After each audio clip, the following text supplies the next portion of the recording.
আজকে মজা নিচ্ছেন, ট্রল করছেন, করেন, এটা আপনার দিকেও আসবে ইনশাল্লাহ, দেখে নিন। আর কিছু আছে চিলে কান নিল টাইপের মানুষ, যা দেখবে অনলাইনে, যা আসবে দেদারসে প্রচার করা শুরু করবে। আর সবচেয়ে কষ্ট পেয়েছি আমি এখানে, যে কিছু আলেম ওলামাও এর পক্ষে সাফাই গাওয়া শুরু করেছে। এর পিছনে কি উদ্দেশ্য?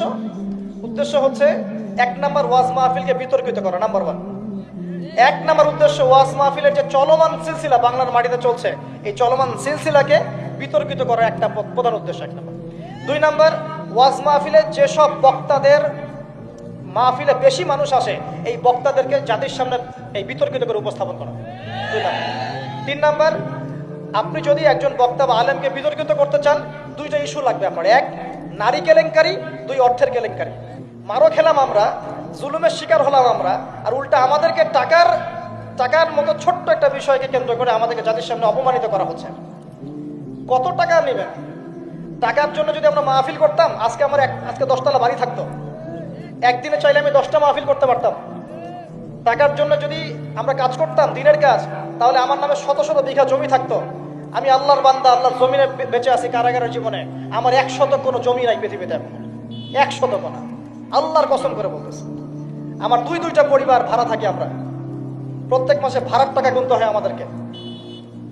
টাকা পয়সা দিয়ে মাহফিল কিনে নিয়েছে। এই যে মাহফিল করতে এখানে এসেছি, কমিটিকে জিজ্ঞাসা করে দেখেন আমরা কোনো চাপ দিয়েছি কিনা।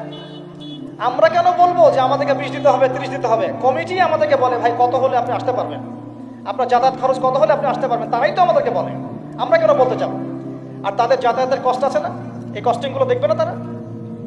এখানে সবচেয়ে ন্যাক্কারজনক হচ্ছে যে মার খেয়েছে, যে জুলুমের শিকার হয়েছে, তাদের বিরুদ্ধে সাংবাদিকরা কলম ধরেছে। আশ্চর্য। অথচ একটা ন্যাশনাল নিউজ করতে হলে, কিছু প্রচার করতে হলে পক্ষে বিপক্ষে দুজনে কথা শুনতে হবে কিনা?